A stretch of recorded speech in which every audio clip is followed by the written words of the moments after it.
Tehran से Muscat आए हैं।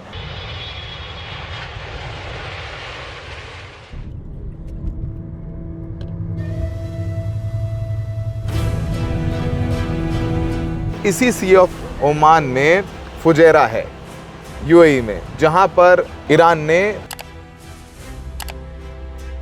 ये जो लाइन, इमेजिनरी लाइन जो यहाँ अभी हम जहाँ खड़े हैं वहाँ से लेके बंदर जस तक है, उस इमेजिनरी लाइन को वो क्रॉस कर रही थी और जहाँ पे उस पर मिसाइल से हमला किया है, जिसके बाद उसको लौटना पड़ा है। पीछे देख भी सकते हैं बल्क यहाँ पे कैरियर लगे हुए हैं, ये बल्क लोड हमारे पीछे बिल्कुल खड़ा है जहाज़ में। वो हमने जो एरियल तस्वीरें ली हैं,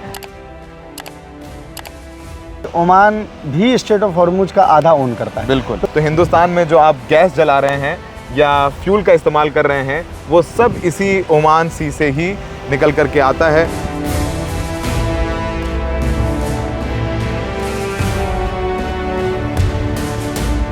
आदाब, नमस्कार। द रेड माइक में आपका स्वागत है। मैं हूं Saurabh Shukla.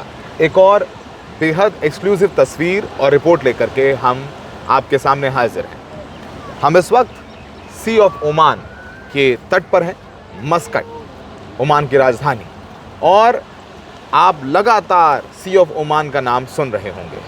Straight of Hormuz, जिसे ईरान ने बंद कर रखा है, और फिर यूएस का ब्लॉकेड, वो भी इसी सी ऑफ ओमान में ही है, जिसको लेकर के पूरी दुनिया में हाहाकार मचा हुआ है। अर्थव्यवस्थाओं पर बेहद दबाव है।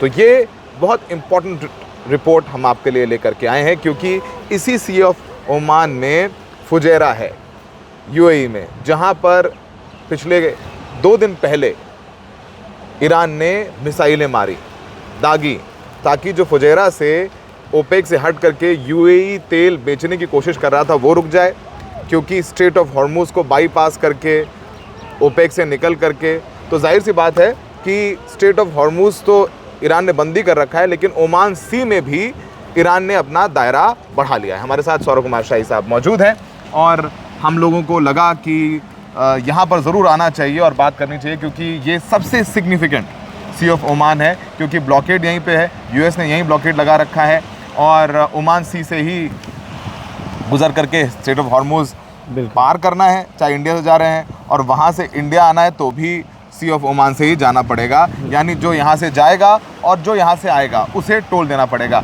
सर, सिग्निफिकेंस बताइए, हम लोग यहाँ रिपोर्ट करने आए हैं। देखें, जब काउंटर ब्लॉकेड लगाया अमेरिका ने स्ट्रेट ऑफ हॉर्मुज के बाद, तो उसके बाद ये हुआ कि यूएई को ऐसा लगा कि कम से कम एक तो 1.8 मिलियन बैरल की कैपेसिटी वाली हमारे पास पाइपलाइन है, जो फुजैरा से हम नीचे की तरफ एक्सपोर्ट कर सकते हैं। लेकिन उसका एक मैप रिलीज़ किया आईआरजीसी ने, और उसने आईआरजीसी की नेवी ने, और उसने कहा कि नहीं, हमारा जो दखल है वो सिर्फ ऊपर नहीं है, हमारा दखल नीचे भी है। और एक इमेजनरी बाउंड्री उसने बनाई, जो उसने फुजैरा से खींची, और वो बंदर जस्क, जो ईरान का इलाका है, बंदर जस्क के तरफ वो गई।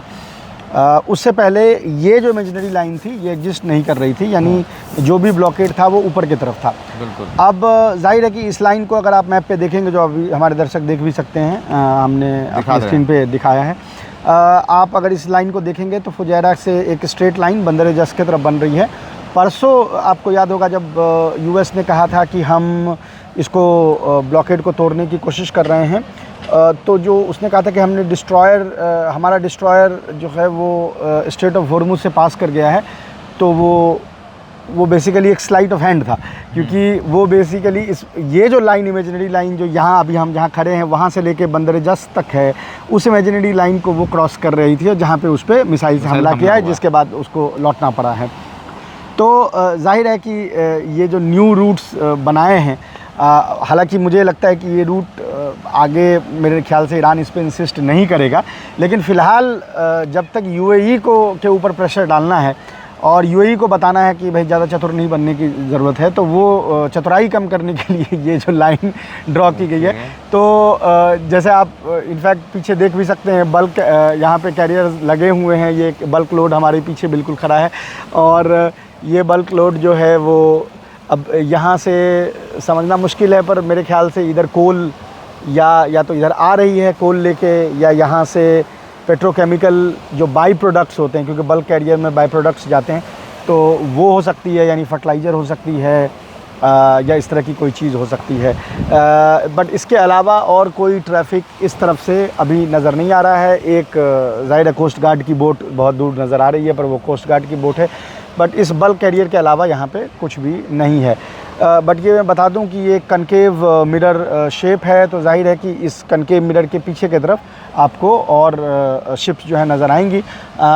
तो यानी ओमान को कोई दिक्कत नहीं है, ओमान अपने एक्सपोर्ट इंपोर्ट कर सकता है। जाहिर है इन सब देशों में ईरान की सबसे अच्छी दोस्ती जो है ओमान के साथ है। ओमान ने अपने तरीके से पूरी कोशिश की थी कि ये लड़ाई ना हो, लेकिन डोनाल्ड ट्रंप को कुछ और गवारा था। ओमान ही मध्यस्थता कर रहा था, मार्को रूबियो, विटकॉफ जी, इन सब के बीच मीटिंग। बदल बुसैदी जो यहाँ के फॉरेन मिनिस्टर हैं, उन्होंने मध्यस्थता भी की, और वो बेचारे वो टू एंड फ्रो वो मैसेजेस भी लेके जाते थे। यानी उन्होंने अपनी तरफ से बहुत मेहनत की, और जिस दिन लड़ाई शुरू हुई उस दिन का ट्वीट अगर आपने उनका देखा होगा तो आपको एक डिसअपॉइंटमेंट, एक बिट्रेयल, और ये बड़ी जिम्मेदारी के साथ मैं वर्ड कह रहा हूँ, क्योंकि अगर आप उसके टेक्स्ट को पढ़ेंगे तो उसमें उन्होंने टेक्स्ट में तो वाज़ह किया ही, बाद में एक इंटरव्यू दिया उन्होंने CNN को, और इसमें क्लियरली बोला 2-3 चीज़ें कि डोनाल्ड ट्रंप जो हैं वो वादा खिलाफ़ी कर रहे हैं, विटकॉफ को कुछ नहीं समझ में आता। ये तमाम चीज़ों पहले उन्होंने बताई थी, और उसमें उन्होंने रिवील किया था कि ईरान हैड अग्रीड कि थोड़े दिन के लिए हम यूरेनियम एनरिचमेंट सस्पेंड कर देंगे, लेकिन फिर भी हमला उस पर किया गया। तो ये जो सी ऑफ ओमान है, ओमान सी है, ओमान सागर कहा जाता है। तो हम मैप में भी दिखा रहे हैं, हम जिस जगह खड़े हुए हैं मस्कट में, और हम लोग यहाँ तेहरान से मस्कट आए हैं, और वो पूरा रूट जो हम लोगों ने जहाज़ से तय किया वो सबसे सिग्निफिकेंट है। सोचिए कि आज पूरे रूट ने जहाज़ में वो हमने जो एरियल तस्वीरें ली हैं जहाज़ से, वो भी हमारे दर्शकों को दिखा देते हैं कि किस तरीके से हमें छोटी छोटी कुछ बोट्स नीचे ज़रूर नज़र आ रही थी, लेकिन हम जूम नहीं कर पा रहे थे ताकि उनको कैप्चर नहीं कर पा रहे थे कि हम बता सकते हैं कि कितनी ज़्यादा शिप्स यहाँ पर खड़ी हुई हैं। और अब उन्हीं शिप्स के वही कह रहे हैं कि भाई इन शिप्स को में जो हज़ारों नाविक फंसे हुए हैं उनको रेस्क्यू कराने के लिए ऑपरेशन फ्रीडम शुरू किया।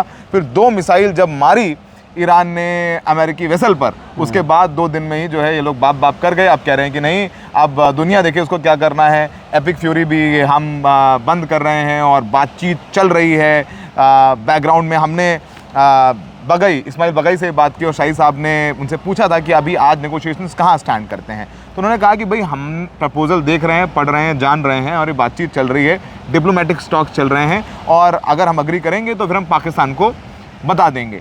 लेकिन आप समझिए, जब ये कहा जाता है एपिक फ्यूरी ख़त्म हो गया या हमारी डील होने वाली है, तो मार्केट चढ़ जाते हैं। हाँ, आज फिर चढ़ गया। हाँ, तो मार्केट चढ़ जाता है, तेल ऊपर नीचे डावाडोल होने लग जाता है, फिर उसके बाद तो मतलब एक पूरा खेल चल रहा है। लेकिन चलिए, हम यहाँ पर अभी सी ऑफ ओमान में है, इसके बारे में थोड़ी और बात कर लेते हैं शाही साहब, क्योंकि ये तस्वीरें शायद हमारे दर्शकों ने अब तक इंडियन दर्शकों ने नहीं देखी होंगी। ज़रूर CNN और वेस्ट मीडिया इसको ज़रूर रिपोर्ट कर रहे हैं, और हम लोग यहाँ पर पहुँचे हैं थोड़ी जहमत उठा करके, जद्दोजहद करके। बहुत सीमित वक्त हमारे पास है, तो उसका पूरा भरपूर प्रयोग करना चाहिए। शाही साहब, यहाँ ओमान की जो जहाज़ ओमान से जाते हैं यूरोप की तरफ, उन जहाज़ों से भी टोल वसूली की जाएगी? वैसे अभी तक ओमान से तो नहीं की है ईरान ने। नहीं, ओमान से नहीं कर सकते, क्योंकि ओमान भी स्टेट ऑफ हॉर्मुज का आधा ओन करता है। बिल्कुल। तो बेसिकली होता यूँ है, कल मुझसे कोई ये कह रहा था ईरान में ही कि इंडियन मीडिया बार बार ये कहती है कि टेरिटोरियल जो आपका क्लेम है वो 12 नॉटिकल माइल है, 12 नॉटिकल माइल है। कई जर्नल भी आके बोलते हैं, उनको ये बात समझ में नहीं आती कि हाँ बिल्कुल सही बात है, 12 नॉटिकल माइल है। ईरान और ओमान का 12 नॉटिकल माइल मिला के होर्मुज ख़त्म हो जाता है। हाँ। तो ऑब्वियसली पूरा का पूरा होर्मुज ही इधर ईरान का टेरिटोरियल वाटर है या ओमान का टेरिटोरियल वाटर है। तो ये बार बार जो 12 नॉटिकल माइल बताते हैं, उनको ये शायद ये जानकारी नहीं पता है। अच्छा, मे बी वो इसलिए भी हो सकता है कि वो मेनलैंड से कैलकुलेट कर रहे हैं।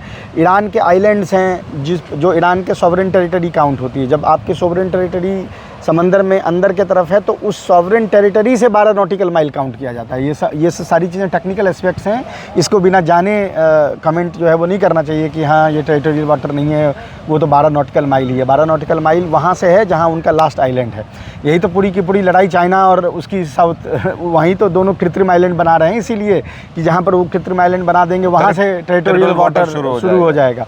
तो ये सब सारी पेचीदा चीज़ें हैं, इसमें स्वीपिंग जनरलाइजेशन, स्वीपिंग स्टेटमेंट वगैरह नहीं देनी चाहिए। अव्वल तो ये, दूसरा ये कि ओमान के साथ कोऑर्डिनेट ईरान कर रहा है, क्योंकि अगर ये वॉर ख़त्म होता है और अगर ओमान के साथ कोऑर्डिनेट ईरान नहीं करता है, तो फिर ये होगा कि ओमानी टेरिटोरियल वाटर से शिप्स निकल सकती है, जिसको कानूनी तौर पे ईरान नहीं रोक सकता है। बिल्कुल, ठीक है।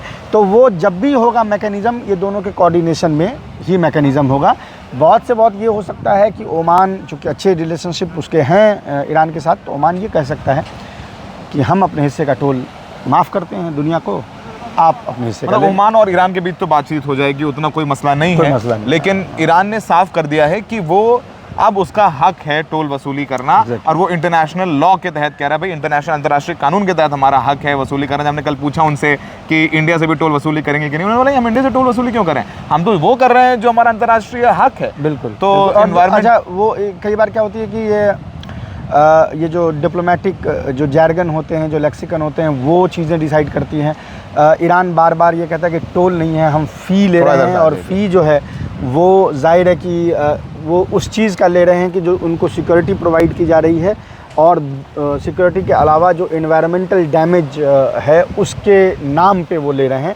और मेरे ख्याल से अगर जो कानून पारित भी होगा उनके मजलिस में, वो इन्हीं यानी इन दायरों में ही रह के होगा। तो ये जो पीछे ओमान सी आप देख रहे हैं, तो हिंदुस्तान में जो आप गैस जला रहे हैं या फ्यूल का इस्तेमाल कर रहे हैं, वो सब इसी ओमान सी से ही निकल कर के आता है। ये सनसेट भी हो रहा है यहाँ पर, और अभी ये समंदर तो यहाँ बेहद शांत नज़र आ रहा है इस बीच पर, लेकिन इसी समंदर में मिसाइलें और पूरी रस्साकसी चल रही है। इसी समंदर पे ब्लॉकेड लगा रखा है अमेरिका ने, यहाँ से कुछ 100 किलोमीटर दूर, जहाँ पर अमेरिका ये दावा करता है कि वो शिप्स रोक रहा है, लेकिन उसके दावों की अक्सर पोल खुलती हुई भी नज़र आती है, क्योंकि वहाँ कितने शिप रोक लेंगे। अब समुंदर तो अपार है, उसकी सीमाएं तो आप नहीं रोक सकते हैं, लेकिन हाँ कुछ शिप्स रोक देते हैं, वो तस्वीरें रिलीज़ कर देते हैं कि हमारे सैनिक उतर गए हैं, तो बाकी जो है घबरा जाते हैं, डर जाते हैं, तो वो आगे नहीं जाते हैं। अच्छा सौरभ, इसमें एक जो और अपडेट आई है वो ये कि 2 शिप्स जो इन्होंने रोकी थी, वो इनका जो बेस डिएगो गार्सिया में है, इंडियन ओशन में, वहाँ पे वो शिप गई हैं।